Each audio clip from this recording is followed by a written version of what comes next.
Hello, and welcome to AM Whiskey Reviews. I am your host, Ben Rosenthal. I am wearing spectacles today, if you've noticed.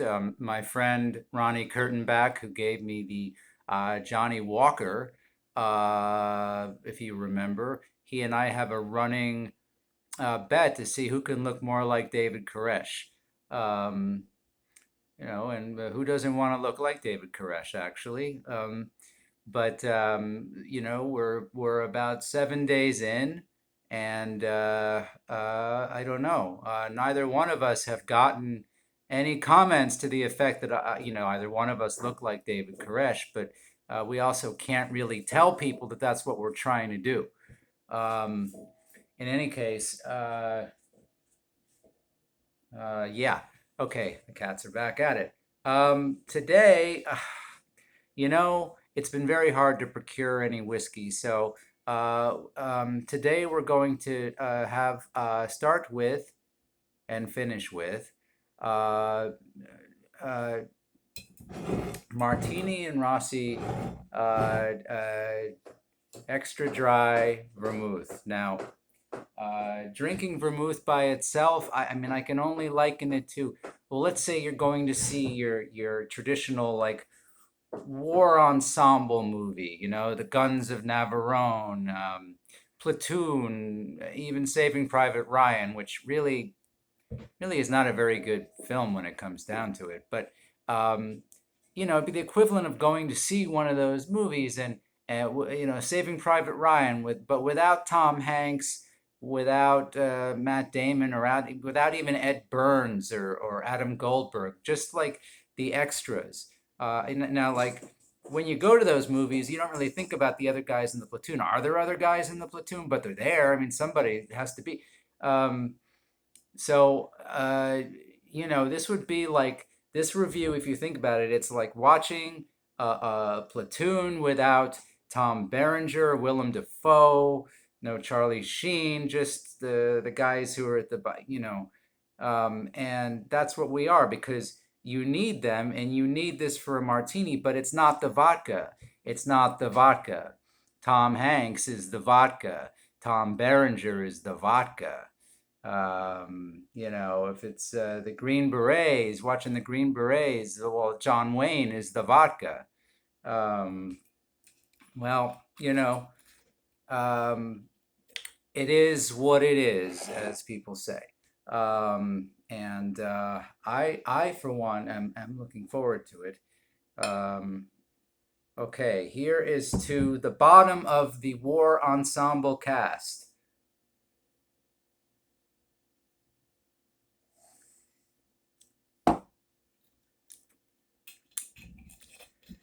It tastes a lot like prune juice,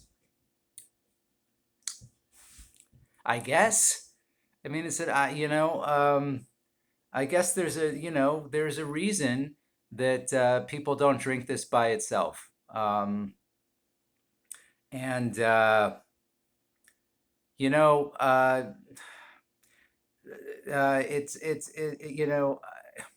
if I were to have prune juice, I would assume just get Mott's or Del Monte. I don't even know what it would be. I don't think I would take this because this would lead to me to like, as opposed to helping with a certain type of toilet activity, it would lead to another kind, which would be you can imagine as opposed to sitting on the John, you would find yourself hunched over the John with something like this. In any case, I don't mean to get into these sort of things, but that, you have to, these reviews go where they go. And I'm not one to censor anything. Um, anyway, I thought today, given that they've got a kind of unremarkable drink, that I would, because I had also been mistaken and thinking that it was the first day of fall. It turns out the first day of fall is September 22nd. That is the autumnal equinox, not mid October. And I was really taken by surprise. In any case, I broke out my friend Gordo for this review. Okay, this is Gordo, um, and I want to interview him. He is Gordo Cooper, which was the nickname of C. Gordon Cooper, one of America's first astronauts, one of the original seven Mercury astronauts, C. Gordon Cooper. And his nickname was Gordo. And this is a gourd. This is Gordo. And we are feeling autumn today. So I am going to interview Gordo Cooper about the space program.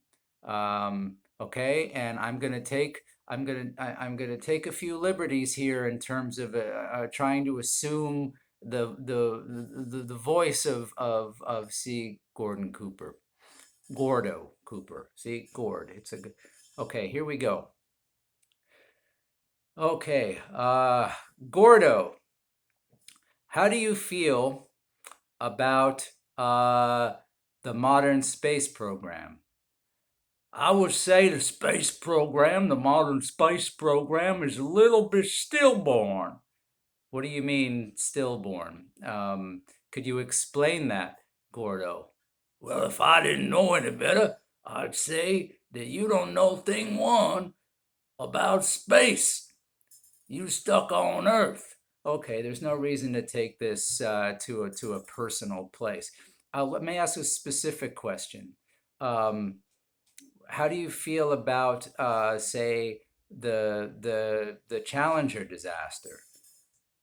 I think the Challenger disaster was a good thing for America.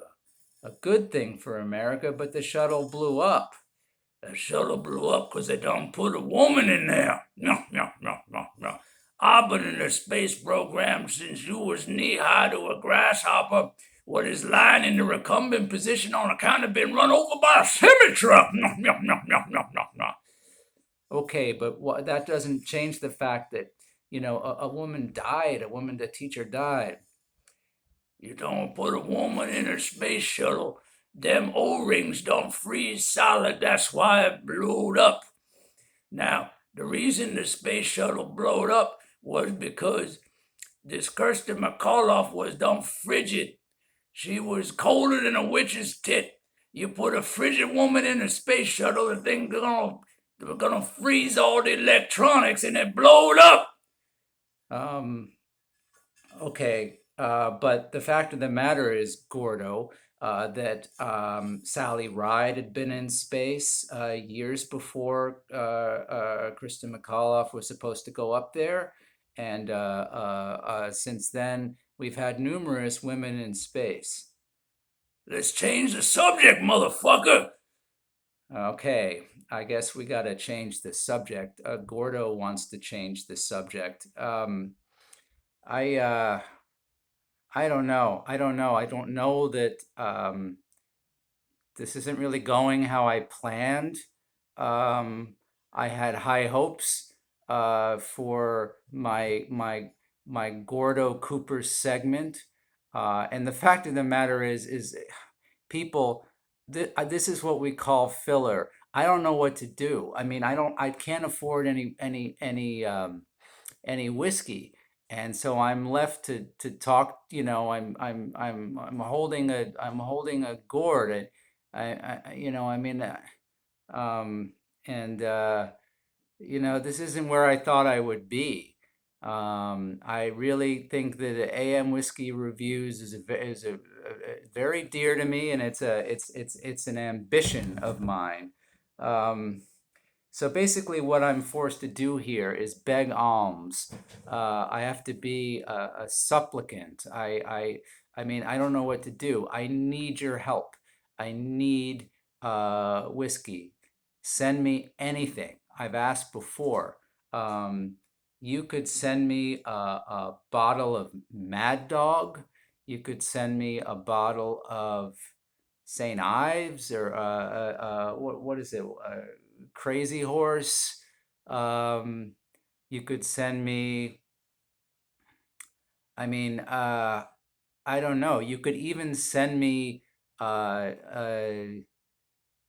you could send me if you have, say, like a drunk uncle that I could maybe interview, because I can't keep talking to gourds, and I never know what they're going to say.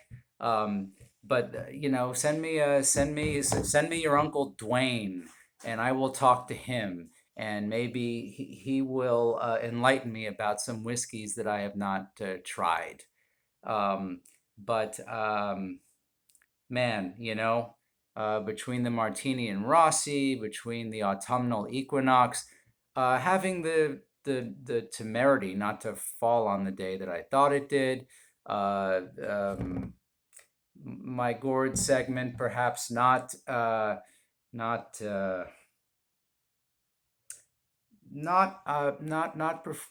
having the optimal success that I had imagined. In any case, I shall return for another review. Please leave something in the comments section if, in fact, you feel that there is any kind of likeness. If there is a resemblance to David Koresh, I would like to report to my friend Ronnie Kurtenbach that I have at least one this round. So please leave whatever you wish in the comment section, yay or nay on David Koresh. Okay, thank you for joining me once again, and I hope to see you soon. Over and out.